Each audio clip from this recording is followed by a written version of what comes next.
Parashat Pinchas. Israël demeurait à Chittim et le peuple commença à se livrer à la débauche avec les filles de Moab. Elles invitèrent le peuple au sacrifice de leur Dieu. Le peuple mangea et se prosterna devant leur Dieu.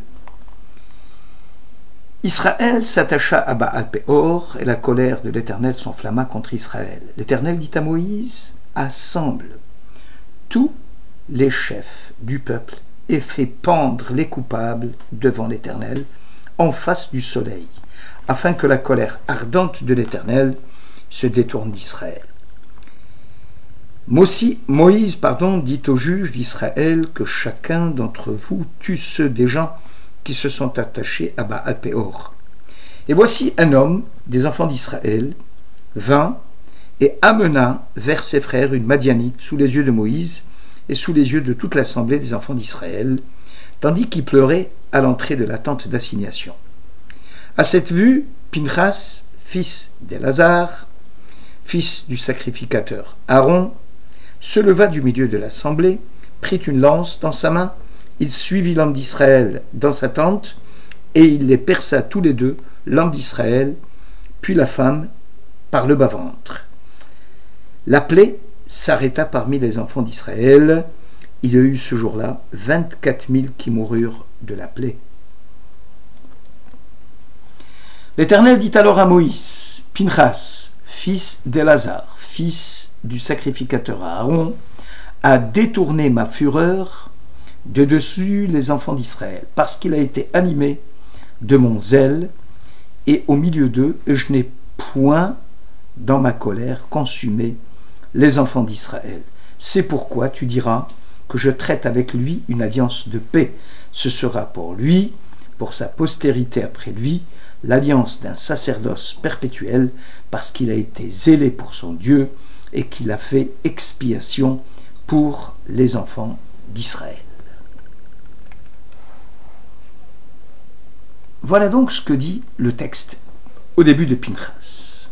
Rachi nous explique que les tribus d'Israël déconsidéraient Pinchas, le maltraitaient et parfois même le traitaient avec mépris en disant: est-ce que vous avez vu ce Pouti? Pouti, c'est le nom donné à son grand-père Yitro, Pouti-El. Lui dont le grand-père avait sacrifié au culte païen, il se permet aujourd'hui de tuer un prince de la tribu d'Israël. C'est pour cela, dit Rachi, que le texte est venu dire Pinchas ben Elazar ben Aaron à Cohen, c'est-à-dire qu'il remonte son affiliation du côté plus de son père, de son grand-père paternel, à Aaron, et non pas du côté maternel. Cette explication de Rachi nous laisse un peu perplexes. En effet, les tribus ridiculisaient l'acte de Pinchas. Pourtant, ce qu'il a fait n'était pas répréhensible, puisque Dieu dit à Moïse, on vient de le lire, d'éliminer tous ceux qui s'étaient dévoyés avec les filles de Moab et qui se sont prosternés, qui ont adoré le dieu Péor.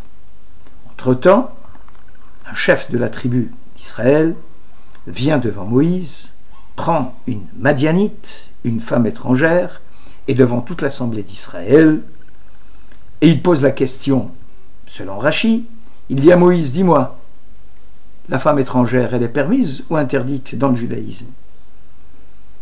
Si toi, Moïse, tu me dis que c'est interdit, qui t'a permis de prendre Tzipora, ta femme, qui est la fille d'Yitro d'un païen? Autrement dit, il veut justifier devant tout Israël qu'il n'y a aucun interdit de prendre une femme païenne, et ceci publiquement. Plus que cela, il joint l'acte à la parole, à la pensée. Y a-t-il une profanation de Dieu plus grande que celle-là?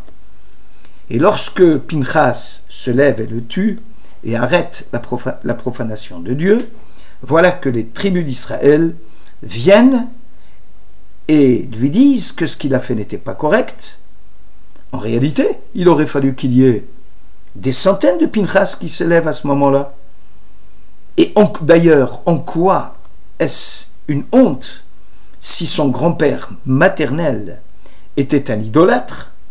En quoi lui, le petit-fils, qui a fait un acte héroïque, en quoi est-il coupable? Est-ce qu'on va lui dire pourquoi il n'a pas éduqué son grand-père? La chose ne dépend pas de lui. Alors pourquoi le texte est venu dire à Aaron à Cohen? Il aurait pu très bien dire son grand-père Yitro. Alors quel est le tikkun? Quel est le fait? Comment expliquer ce Rashi qui dit qu'en réalité le texte est venu dire que Aaron c'est son grand-père? Voilà donc la problématique qui va nous intéresser.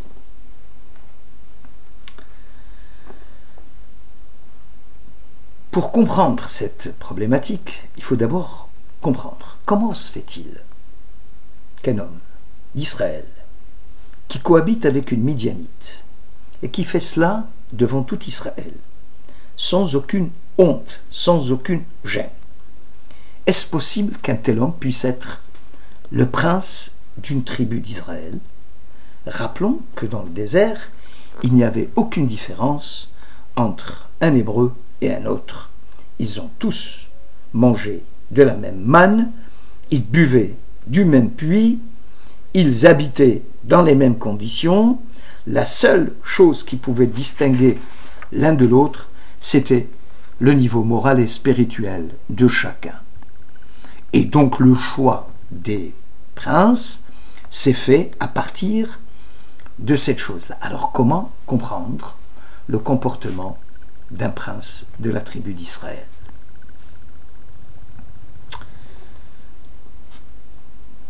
Un rabbin contemporain de nom de Rabbi Shalom Shvadron explique ceci. Il dit que nos sages affirment qu'Israël n'ont pratiqué le culte païen uniquement que pour leur permettre l'interdit de l'inceste. Je répète, le culte païen n'a été fait que pour leur permettre l'interdit de l'inceste. Ici, nous sommes dans Shittim.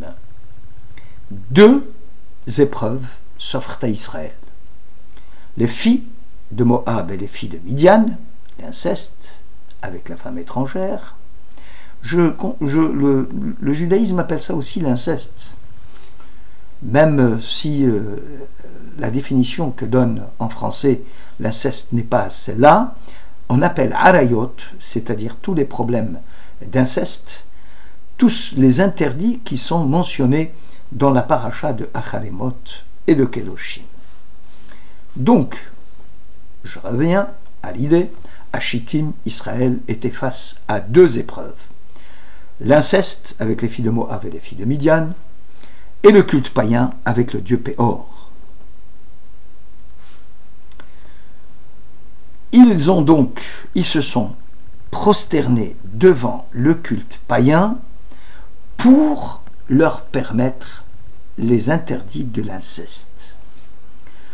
Arrive Zimri, le chef de la tribu de Shimon, et leur dit: moi, en tant que chef de tribu, je préfère vous permettre et lever l'interdit de l'inceste, mais je maintiens l'interdit du culte païen. C'est-à-dire, puisque vous dites le culte païen doit nous permettre l'interdit de l'inceste, moi je vous dis, Zimri ben Salou, je vous dis, faites l'inceste, mais abstenez-vous du culte païen. Et il a fait cela d'une façon publique, afin, dit-il, j'ai une noble idée, celle d'empêcher le peuple de faire le culte païen, au moins il reste avec l'inceste. Lorsque le peuple a entendu cela, ils lui ont dit de toute façon, de Pinchas, à partir de Pinchas, on ne peut tirer aucune leçon. Parce que Pinchas, lui, son grand-père, était déjà voué au culte païen. Donc pour lui, le culte païen, il n'était pas très sensible à cette Avera, puisqu'il descend d'un grand-père qui était idolâtre.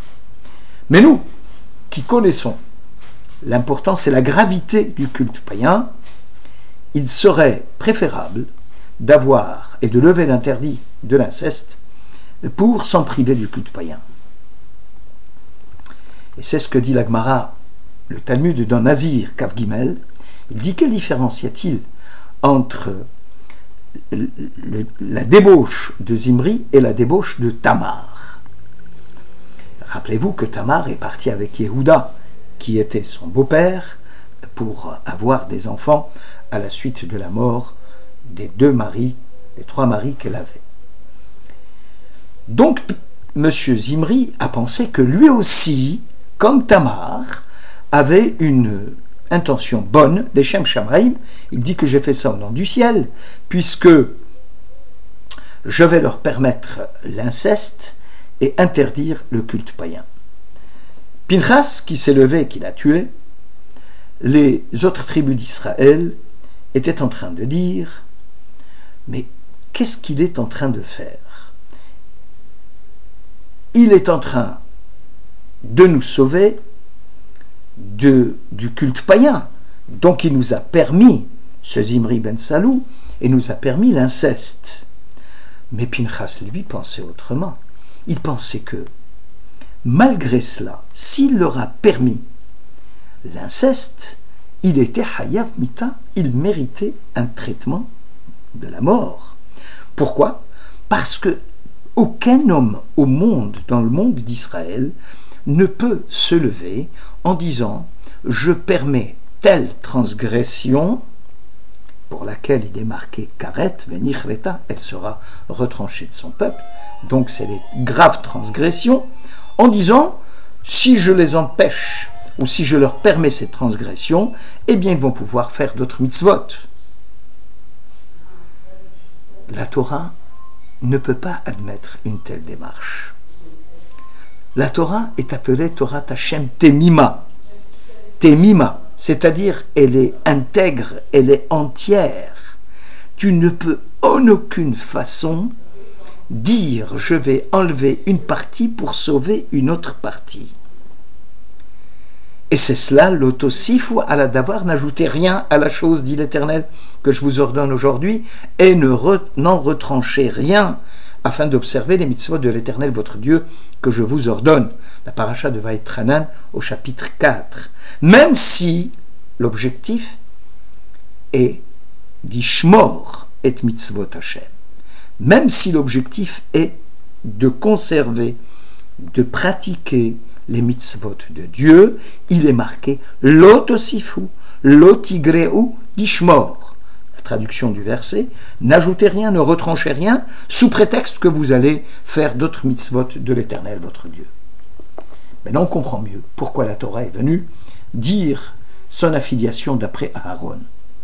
Vous dites, vous, ceux qui avaient manifesté contre Pinchas, vous dites que son affiliation, c'était derrière Yitro, pour vous empêcher de faire Avodah Zara, parce que Avodah Zara est légère à ses yeux, puisque de toute façon, génétiquement parlant, son grand-père était un idolâtre.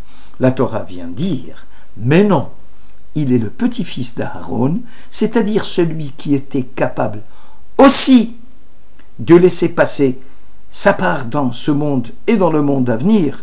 Rappelez-vous, au moment où il a voulu empêcher Israël de faire le veau d'or, et donc il avait à cœur le culte païen pour qu'Israël ne succombe pas, eh bien Pinchas aussi a à cœur de ne pas transgresser une Avera, et ce n'est pas parce que le culte païen était léger à ses yeux, mais au contraire, il a préféré ne pas être Kohen, parce qu'un Kohen qui devient assassin ne peut plus servir le culte. Il a fait ici exactement ce qu'a fait Aaron, son grand-père. C'est la raison pour laquelle, dit l'Éternel, je lui donnerai une alliance de Kéouna éternelle, parce qu'il a vengé l'honneur de Dieu et il a permis de racheter la faute d'Israël. Car si Dieu ne l'avait pas fait, il aurait, à Dieu ne plaise, dans sa colère, tué tous les enfants d'Israël. C'est pour ça que l'acte de Pinchas n'est pas considéré comme un meurtre, shfichut damim. Au contraire, c'est Maaseh Shel Shalom, c'est un acte de pacification, de paix entre Dieu et Israël, et Dieu lui a promis « Je te donnerai mon alliance éternelle », c'est-à-dire cela montre bien que tu es le petit-fils d'Aaron qui ne laisse rien passer, que ce soit la Avera, la transgression de la débauche ou la transgression du culte païen. Au contraire, ce que tu aimes, c'est Ohev Shalom, comme ton grand-père Vérodev Shalom, tu aimes la paix et tu poursuis la paix. Merci de votre écoute.